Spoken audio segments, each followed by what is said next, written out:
sinon tu vas mourir. Ouh, s'il te plaît. Je te laisserai pas faire. N'abandonne pas. Arthas, j'en prie.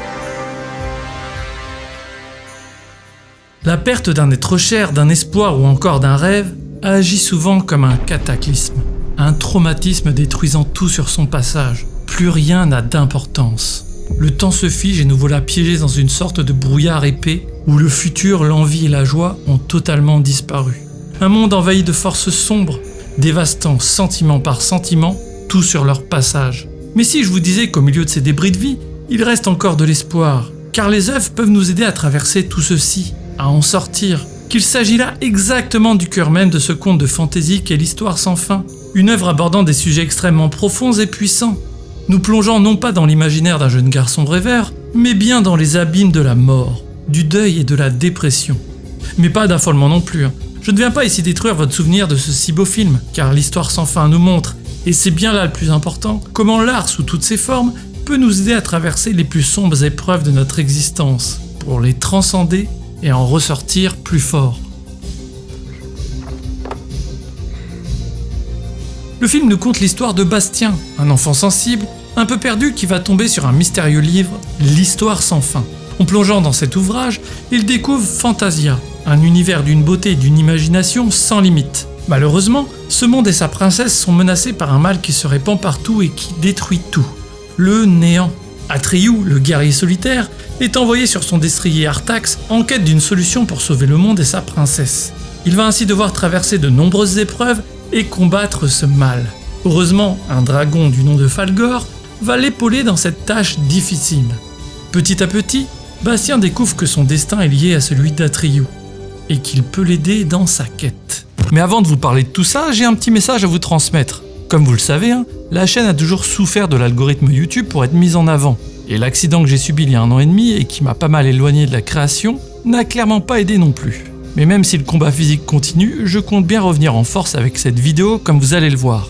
Bref, tout ceci n'attire évidemment pas trop les sponsors, et vu le message de fond de la chaîne, j'essaie autant que possible d'éviter les annonceurs. Mais vous le savez certainement, pour réaliser chaque épisode comme celui-ci, il y a des centaines d'heures d'écriture, d'analyse, de montage, de mixage, de réalisation de la miniature, de bataille avec les droits d'auteur, etc. Bref, un véritable travail qui demande beaucoup d'investissement personnel et monétaire. Donc si vous aimez ce projet qui a commencé il y a 8 ans maintenant, et que vous voulez le voir continuer toujours plus fort, toujours plus quali, eh bien vous pouvez envisager de faire un don sur Tipeee ou KissKissBankBank. Sachez que chaque euro compte énormément, car si aujourd'hui 5% d'entre vous laissez un tip de 1 euro par mois, eh bien je pourrais vivre de ma chaîne avec un SMIC propre de toute publicité et continuer de garder cette liberté de ton et de sujet qui me plaît tant. Et ce sans penser à ce foutu algo. Et surtout faire du mieux que je peux pour vous faire bouffer de la culture de manière bien plus régulière. Sans compter que j'aurai alors les meilleurs producteurs du monde, vous. Donc si vous le souhaitez et le pouvez bien sûr, eh bien à vous de jouer. Je vous mets les liens en description. Dans tous les cas, merci du fond du cœur d'être toujours présent. Et maintenant, retournons auprès de Bastien qui en a bien besoin.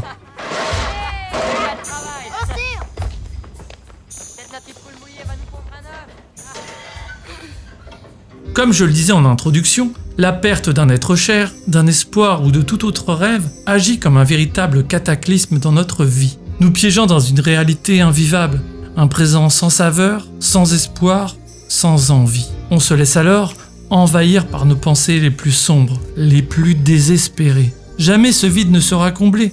Pourquoi se transforme-t-il en trou noir qui aspire tout ? Voilà bien souvent les premières pensées et sensations que l'on peut ressentir dans ces moments terribles de notre vie, où plus rien n'aura le goût d'avant, où le vide créé ne pourra plus jamais être comblé et semble même tout aspirer sur son passage. À cet instant, impossible d'imaginer que le deuil n'est pourtant qu'un moment passager, une cicatrice de plus à penser mais face à laquelle nous survivrons, un espoir encore inaudible puisque s'enclenche au début de ce dernier la première phase de celui-ci, celle du déni. En effet, l'on sait que le deuil est jalonné d'une suite d'étapes à traverser, nous permettant petit à petit de se reconstruire afin de revoir à nouveau le soleil briller. Ce nombre d'étapes peut varier selon les individus de 5 à 9, mais celles que nous retrouvons majoritairement sont le déni, la colère, la dépression, l'acceptation et enfin la reconstruction. Alors bien sûr, ici ce sont des étapes bien distinctes, mais en réalité, personne ne suit un schéma si théorique. Et certains d'entre nous seront peut-être plus impactés par la colère, d'autres le dénient, etc. Enfin, tous ces sentiments se mélangent également tous en même temps à proportions inégales au cours du temps, et ce jusqu'à totalement disparaître pour certains. Mais comme nous sommes quand même ici pour parler de l'histoire sans fin, intéressons-nous donc à Bastien, qui va illustrer tout ceci à la perfection. J'ai encore fait un rêve, papa. Avec maman. Nous découvrons en effet, dès le début du film, que Bastien a perdu sa mère très récemment. Un traumatisme qui lui pèse au quotidien. Il semble avoir beaucoup de mal à reconnecter à la réalité et montre tous les signes annonciateurs d'une dépression, par la perte d'appétit, le décrochement scolaire et le refus de toute activité qui le reconnecterait à un présent qu'il ne veut pas accepter. Et on peut le comprendre. Ainsi, il n'agit plus car, inconsciemment, agir serait continuer d'avancer et donc accepter cette réalité. Une réalité face à laquelle il ne s'imagine pas avoir les ressources nécessaires pour la traverser. Il tente donc plutôt de trouver refuge dans l'imaginaire et les livres, comme déni du réel. Il ne faut pas que la mort de maman puisse nous servir d'excuse pour ne pas faire notre travail, tu es d'accord ? Oui. Et cette réaction maladroite me permet de rappeler, même si c'est assez évident, qu'on ne peut pas demander aux gens de réagir comme nous le faisons nous face à une même situation. Tout simplement car chaque personne a son schéma de réaction différente, et ce lié à tout un tas de choses qu'il a construit depuis l'enfance. Par exemple, Bastien nous semble être un enfant vulnérable, n'ayant aucune confiance en lui. Ainsi, face à un monde si dur où il vient de perdre sa mère et se fait racketter, il semble tout à fait logique que ce dernier ait tendance une fois de plus à se plonger dans ses livres, dans son refuge, car il semble avoir toujours fonctionné ainsi. Je connais bien les livres. J'en ai 186 à la maison. Mais ce qu'il ne sait pas encore, c'est que ce nouveau livre va casser ce schéma et lui permettre de se découvrir lui-même. Affronter enfin cette fameuse réalité qui le pétrifie tant. On découvre ainsi, dans l'histoire que lit Bastien, qu'un terrible fléau s'abat sur le monde de Fantasia, et que la princesse risque de mourir si personne ne fait rien. L'impératrice elle-même est atteinte d'une maladie mortelle. En réalité, vu que ce livre magique raconte une histoire différente en fonction de qui la lit, on réalise directement que la princesse représente sa mère, une mère qu'il aurait tellement aimé sauver de la maladie. Il semble exister un lien mystérieux entre sa maladie et le néant. Que le néant, lui, est à la fois la maladie qui a emporté sa mère, mais également la dépression qu'il subit, lui, actuellement, rongeant chaque petit espace de bonheur et d'imagination de son esprit, et le plongeant dans une noirceur profonde. Le néant. Bref, Bastien n'en a pas encore conscience, mais au travers de cette histoire, il se fait rejouer inconsciemment cette réalité trop dure à accepter, et ce en la mettant à distance, au travers d'une histoire et des personnages différents de lui à première vue, mais lui ressemblant énormément quand on voit ça d'un œil extérieur. C'est d'ailleurs un jeune garçon du nom d'Atreyu qui est désigné pour sauver la princesse et détruire ce fameux néant. Un enfant qui, étonnamment, ressemble fortement aux désirs et passions de Bastien. Tu voulais prendre des leçons d'équitation ? Tu prétends adorer les chevaux et tu sembles avoir peur de monter sur un vrai cheval. Incapable d'être dans l'action, Bastien utilise donc Atreyu comme avatar pour se projeter dans l'histoire, et ainsi se rendre compte, à travers ce dernier, de la force qu'il possède en réalité. Et c'est ce que l'on appelle un transfert inconscient. C'est-à-dire qu'on transfère, par exemple dans une tierce personne, un désir ou un sentiment qu'on avait pour quelqu'un d'autre. Ici notamment le désir de sauver sa mère, au travers de la quête d'Atreyu pour sauver la princesse. Quel genre de quête ? Trouver un remède pour l'impératrice. D'ailleurs, c'est bien la princesse elle-même qui demande de faire venir ce garçon pour la sauver. On peut donc supposer que Bastien rejoue ici quelque chose qu'il aurait aimé réaliser pour sa mère, et lui procurant beaucoup de culpabilité. Mais si tu échoues, l'impératrice mourra. Mais ce transfert va également lui permettre de se rendre compte de son immense force intérieure. Atreyu lui permet donc cette mise à distance de lui-même, nécessaire pour prendre conscience des ressources qu'il possède actuellement pour traverser cette épreuve. Comprendre à quel point il est extrêmement résilient et que rien n'est jamais terminé. Il se fait même entendre qu'il doit agir maintenant et passer à l'action car la dépression qu'il vit l'enferme, le gangrène de plus en plus. Et il faut que tu fasses vite, Atreyu. Le néant grandit chaque jour davantage. En réalité, ici on comprend que c'est un véritable combat qui s'engage entre la résilience, l'acceptation et le dépassement, incarné par Atreyu, et la dépression et le deuil, incarné par cette bête. Un émissaire envoyé par le néant pour intercepter Atreyu. Bref, deux forces antagonistes se battant continuellement en nous et ce sous différentes formes. Bastien a donc déposé inconsciemment tous les éléments de sa propre vie dans cette histoire. lui permettant de rejouer cette réalité différemment et donc de l'accepter, la dépasser plus facilement. Par exemple, lorsqu'Atreyu arrive dans les marais de la mélancolie. Ici, on comprend bien que c'est exactement ce que Bastien vit actuellement, c'est-à-dire être immergé dans la tristesse et n'arrivant plus à avancer dans sa propre vie. Il se fait donc entendre cette pulsion de vie, ou s'il ne fait rien, cette noirceur va complètement l'aspirer. Il faut que tu bouges, sinon tu vas mourir. Bouge, s'il te plaît. Je te laisserai pas faire. N'abandonne pas. Arthas, j'en prie. Mais c'est également un moyen de revivre, au travers d'Artax, le deuil, la mort et ce sans l'associer directement à sa mère, une mise à distance nécessaire dans son travail d'acceptation. Bastien commence ainsi, et ce toujours inconsciemment, à comprendre que son histoire et celle d'Atreyu sont liées, et qu'il n'existe pas vraiment de barrière, mais plutôt un continuum entre eux. Notamment lorsque, apeuré par l'arrivée de Morla, son cri s'entend jusque dans le livre.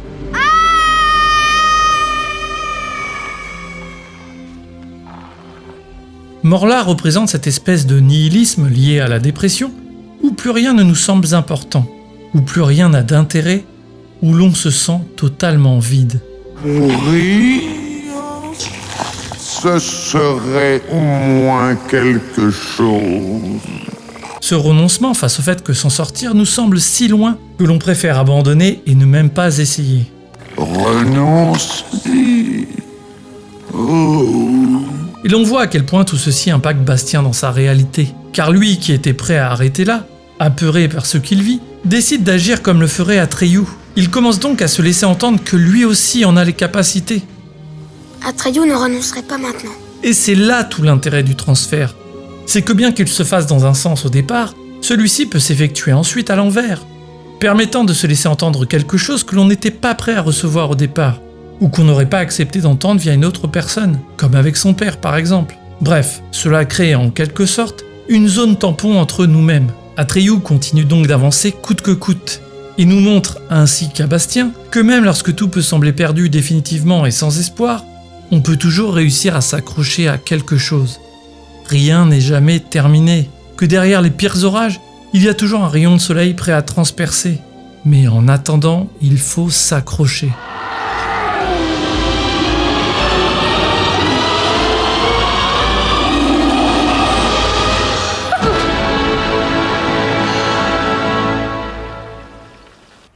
Mon Dieu. Bref, Bastien continue ce travail inconscient, se faisant entendre plusieurs messages via Falgor ou par l'intermédiaire des vieilles personnes qu'il rencontre. Ne renonce jamais, et la chance sera de ton côté. Il faut souffrir si on veut guérir. D'ailleurs, voici une phrase primordiale dans son travail de deuil. Car comme nous l'avons vu plus tôt, le déni est une phase importante, souvent la première, où nous cherchons à esquiver la réalité car celle-ci est trop vive, trop brutale. Pourtant, pour guérir toute blessure, il faut tout d'abord prendre conscience de la douleur qu'elle procure, pour pouvoir ensuite la soigner efficacement. Mettre un pansement sur une fracture ouverte ne guérira jamais rien, et il en va de même pour des blessures d'ordre psychologique. Si on ne les soigne pas à la hauteur de la douleur qu'elles nous procurent, on se trimballe alors juste une plaie béante qui ne guérira jamais et qui suintera toute notre vie. Ressentir la douleur, c'est accepter qu'elle est là, qu'elle fait partie de notre réalité. On peut donc ensuite commencer à travailler dessus pour pouvoir la faire cicatriser dans les meilleures conditions. D'ailleurs, ceci nous amène directement à la prochaine épreuve pour Atreyu, où seul un homme ne doutant pas de lui peut la traverser. On observe alors qu'un chevalier à l'apparence invincible périt pourtant face à celle-ci. Ici, c'est une nouvelle occasion pour Bastien de se faire entendre que pour avoir confiance en soi, se sentir fort, il ne suffit pas d'une grosse protection, bien au contraire. Ne pas être dans le déni et ouvrir son cœur à soi-même apporte la meilleure protection face au monde extérieur. S'armer d'une carapace vous coupe simplement des autres, mais surtout, à terme, de vous-même. Reprends confiance. Reprends confiance. Il est maintenant évident que nous arrivons au stade où le transfert entre Bastien et Atreyu ne fait plus aucun doute et se déroule dans les deux sens, quand celui-ci doit se confronter à lui-même. Une épreuve visiblement particulièrement redoutée. Atreyu va devoir affronter ce qu'il est en vérité. Et alors, ça ne lui sera pas difficile? Ah, c'est exactement ce que tout le monde s'imagine. Mais ceux qui respirent la bonté découvrent qu'ils sont cruels. Mais les hommes courageux découvrent qu'en réalité, ils sont lâches. Ici, même si Bastien a du mal à l'accepter et à le croire, il découvre qu'il n'est pas que le petit garçon sensible, introverti qui subit la vie, mais également un petit peu Atreyu, un enfant plein de force, d'espoir et de confiance en lui, quelqu'un ayant les capacités de traverser les épreuves de la vie avec courage et détermination. Qu'est-ce qui arriverait s'il me connaissait réellement, Fantasia? Bref, Atreyu arrive enfin devant l'oracle et découvre que pour sauver la princesse, un enfant humain doit lui donner un nouveau nom. Un moyen plus qu'évident pour Bastien de se faire entendre qu'il doit maintenant prendre part à sa propre histoire et ne plus être qu'un simple spectateur. Pourtant, ce schéma d'inaction est si profondément ancré en lui qu'il a encore du mal à le dépasser. Quel dommage qu'il ne me le demande pas. Maman avait le plus merveilleux nom du monde. On voit ici que Bastien laisse revenir, consciemment et pour la première fois depuis le début de cette aventure, le souvenir de sa mère, et qu'il est temps pour lui d'avancer. Mais pour agir, il doit maintenant dépasser la culpabilité qu'il ressent vis-à-vis de sa mère, car le néant et la dépression continuent leur travail sans relâche. Le néant sera là d'un instant à l'autre. Je vais rester ici et le laisser m'emporter. Voici ici, au travers de cette dernière phrase, deux manières d'aborder les épreuves de la vie, et notamment celui dans lequel s'est enfermé Bastien. C'est-à-dire penser constamment que les drames vont arriver, qu'ils sont indépassables, que l'on subit tout et donc autant ne rien faire, autant attendre dans l'inaction, tétanisé, ou bien accepter qu'ils existent en effet, qu'ils sont bien là, mais ne pas se laisser paralyser par eux et vivre au maximum en attendant. En somme, refuser de se laisser dévorer par la peur. Qu'est-ce que c'est que le néant? Ce qui reste, le vide, le désespoir. Pourquoi avoir peur de quelque chose quand on ne sait pas quand il arrivera ni même sous quelle forme? Cela reviendrait en effet à choisir le néant, alors que le quotidien nous montre qu'il y a tellement d'autres choses positives et surtout neutres qui arrivent majoritairement. Savoir les apprécier, c'est choisir la vie, l'espoir. Et Bastien, une fois de plus, se le fait entendre. S'il faut mourir, je préfère mourir en me battant. Viens te battre, Morgue. Malheureusement, il contemple toujours ce spectacle, allant au bout de sa phase dépressive face au deuil, regardant droit dans les yeux l'état dans lequel il croit être, l'acceptant donc, mais n'arrivant toujours pas à se figurer qu'il est le personnage principal de sa propre histoire, qu'il a le droit d'agir comme il le veut, comme il le souhaite, que c'est sa vie à lui, oubliant ou découvrant que c'est toujours au milieu du néant que quelque chose peut renaître, que le passé ne se sauve pas, mais que, par contre, le présent, lui, se construit. Et surtout oubliant le principal, qu'il a traversé cette histoire personnelle particulièrement dure, mais qu'il a survécu, qu'il a déjà réussi là où il pense avoir échoué. Bastien, pourquoi ne fais-tu pas ce dont tu rêves, Bastien? Je t'en prie. Sauve-nous. Bastien choisit enfin d'agir et accepte cette réalité. Il accepte la mort de sa mère et la dépasse. Et sa manière de le faire entendre, et surtout de se le faire entendre, est de crier tout l'amour qu'il a pour elle, la sauvant symboliquement du néant, en la gardant à tout jamais dans son cœur.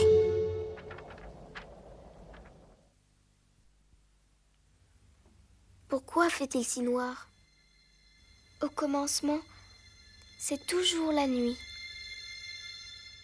Après ce premier temps d'analyse, on peut d'ores et déjà dire que l'Histoire sans fin est, au-delà d'être un film sur le deuil, la dépression et la résilience, surtout une création mettant en scène le pouvoir des œuvres elles-mêmes sur celui qui les reçoit. Que ces dernières nous permettent de nous projeter consciemment ou inconsciemment dans une histoire où des personnages à la fois assez éloignés de notre vie pour éviter de trop se protéger, mais également assez proches afin d'obtenir un nouvel angle, de réaliser un pas de côté. Bref, de prendre de la distance sur comment traverser certaines épreuves de notre vie. Ou bien encore d'avoir accès à une partie de notre personnalité que l'on refuse de voir ou d'admettre. Alors bien sûr, ici le propos n'est pas de dire que chaque œuvre a un tel effet sur tous les spectateurs, mais simplement d'observer que parfois, une en particulier peut nous secouer, nous parler au plus profond de nous-mêmes, bref, nous attraper aux tripes. Je pense que je suis certainement pas le seul à avoir découvert une œuvre me procurant cette étrange impression qu'elle m'était destinée, abordant un moment précis de ma vie, un sentiment en particulier avec autant de justesse. Une sensation magique que nous procure l'art, mais qui n'a rien de bien étonnant non plus. En effet, beaucoup d'artistes vous diront qu'au travers de leur création, de manière consciente ou inconsciente, ils effectuent en quelque sorte leur thérapie, qu'ils ont besoin de ça, que ça leur permet d'avancer, expiant d'eux un poids, une souffrance ou une beauté qu'ils ont besoin d'exprimer, de partager ou en tout cas d'extérioriser. Comme pour confier au monde, voilà ce que je ressens, suis-je le seul ?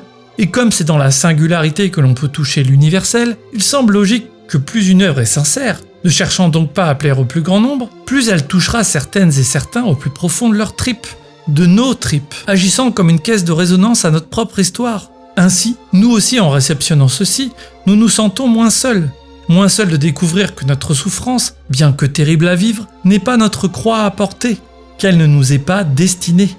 Qu'il s'agit là de quelque chose de bien plus universel, ressenti par toutes et tous à différents moments de notre vie.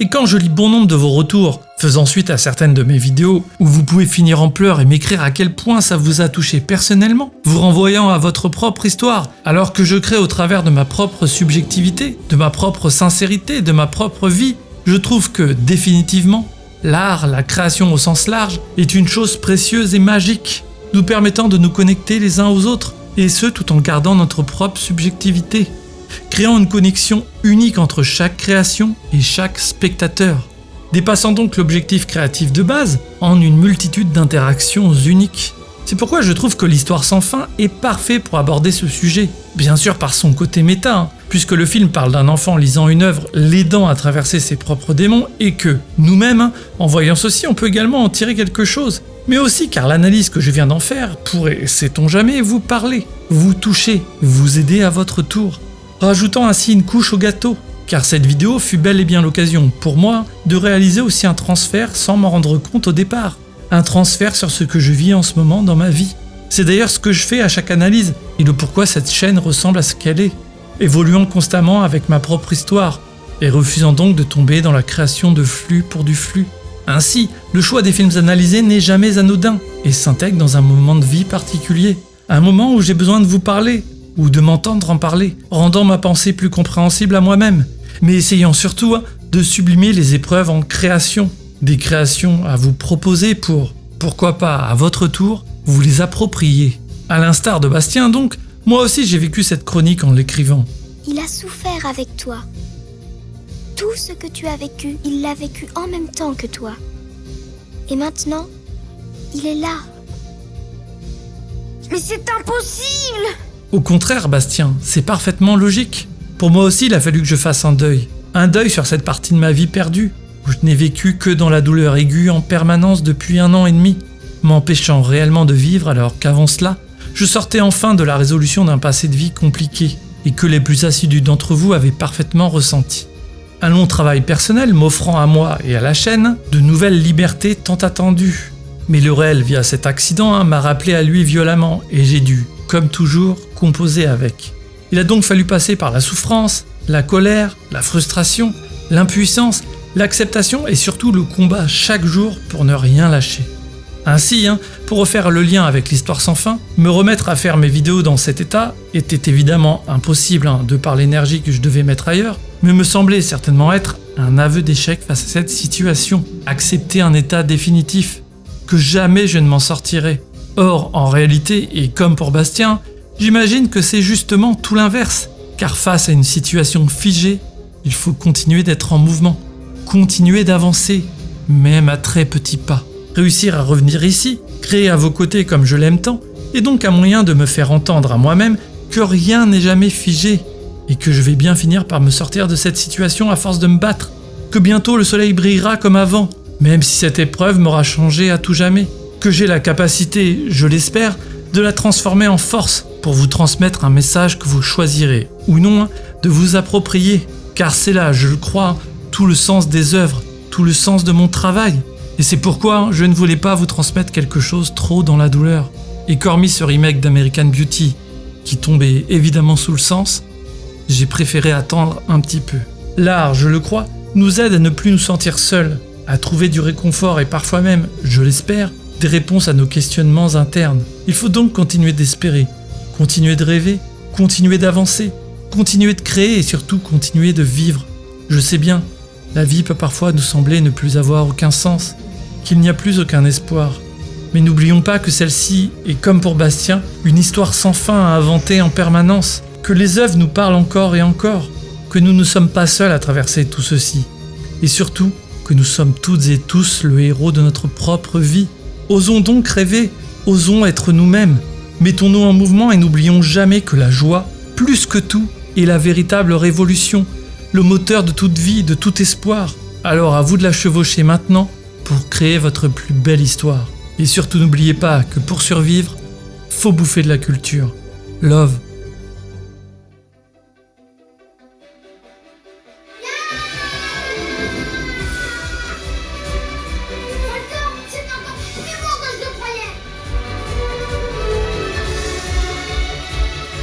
Ça te plaît?